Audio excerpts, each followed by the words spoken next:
اهلا بيكم في فيديو جديد من فيديوهات قناة كروشيه وفينتيلز. النهاردة هنعمل مع بعض غرزة كروشيه جديدة وسهلة جدا، تنفع للمبتدئين والمحترفين. غرزة بسيطة بس شكلها تحفة ومميزة جدا. اعتقد ما شفتوهاش قبل كده لان انا جربت كتير قوي لحد ما طلعت بيها. بتدي احساس ثلاثي الابعاد كده وملمس مجسم، عشان كده هتكون مناسبة لمشاريع كتير زي البطاطين والشالات الكوفيات البلوزات او حتى الشنط.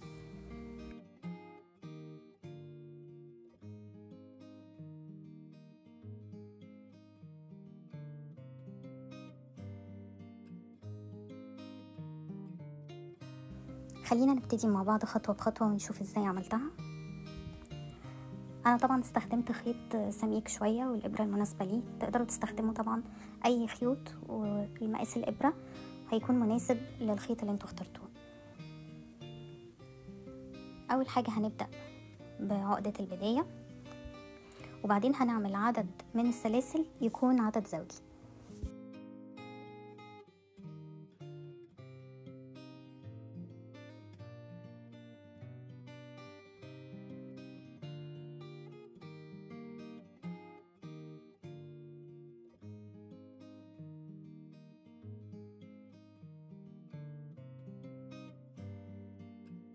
انا عملت 30 سلسلة.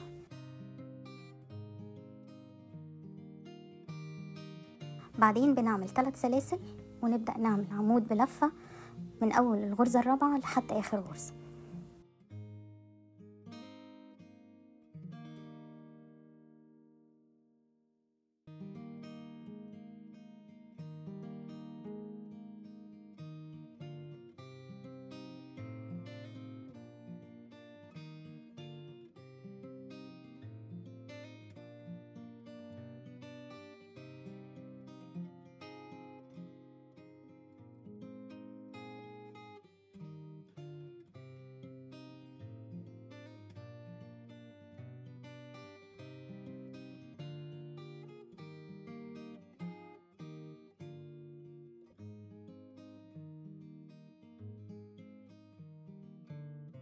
مفروض يطلع اجمالي معانا 30 غرزة، بس انا عاملة واحدة زيادة علشان اوريكم لما نحب نخيط الجنب نعمل حسابنا في غرزة زيادة، علشان ما يبقاش الخياطة في الجنب فيها غرز مجسمة، تبقى كلها غرزة دبل كروشيه. بس طبعا اللي مش عايز يعمل الغرز الزيادة دي هتجاهلها خالص. بعد ما بنخلص الغرز العمود بلفة في اول سطر بنعمل سلسلتين ونلف الشغل بتاعنا الناحية التانية عشان نبتدي السطر الجديد. هنعمل كل غرزتين مع بعض في غرزة واحدة عمود بلفة، بس الغرزتين دول هيبقوا الإبرة هتدخل من تحتهم، نسحب الخيط ونكمل بقية الغرزة بتاعة العمود بلفة طبيعي زي ما بنعمل، فهتبقى غرزة عمود بلفة أمامية. وبعدين هنعمل سلسلة، فكده يبقى احنا خدنا مكان الغرزتين غرزتين فوقهم علشان يفضل عدد الغرز في كل سطر ثابت.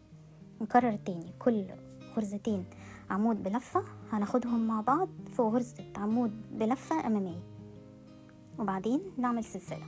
هنكمل لحد آخر السطر. آخر غرزة في السطر بتكون غرزة دبل كروشيه، فكده أول غرزة وآخر غرزة بيبقوا غرزة عمود بلفة، وبقية الغرزة بتاعتنا هي اللي بتبقى طول السطر كله.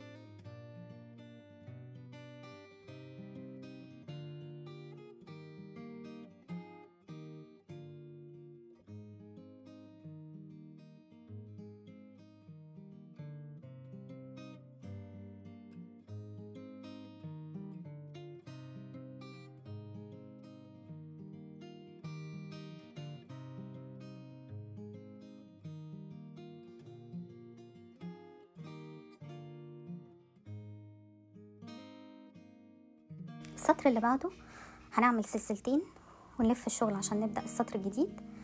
اول غرزة بتبقى عمود بلفة، ودي غرزة زيادة اللي انا عاملاها. لو انتوا مش عاملينها هتبدأوا على طول بغرزتين عمود بلفة في كل فراغ. فكده كل غرزة من الغرز اللي احنا جمعناهم مع بعض في عمود بلفة امامية هيبقى فوقهم غرزتين عمود بلفة. فالسطر هيمشي كله غرز عمود بلفة، كل فراغ فيه غرزتين عمود بلفة، اول السطر فيه غرزة عمود بلفة، واخر السطر فيه غرزة عمود بلفة.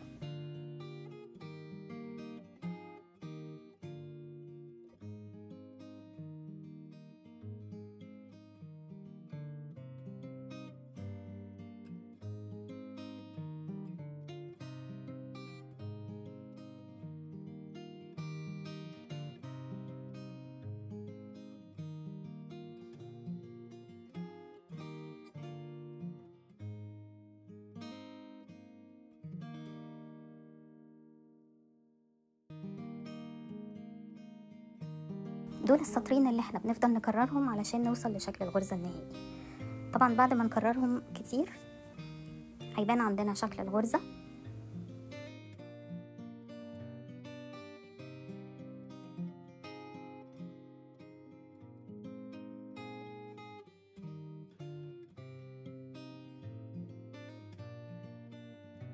ده شكل الغرزة. انا عملت عينة تانية بلون فاتح علشان حسيت ان اللون الغامق مش باين قوي في الفيديو، فعملت عينة تانية بلون فاتح عشان تبين تفاصيل وجمال الغرزة.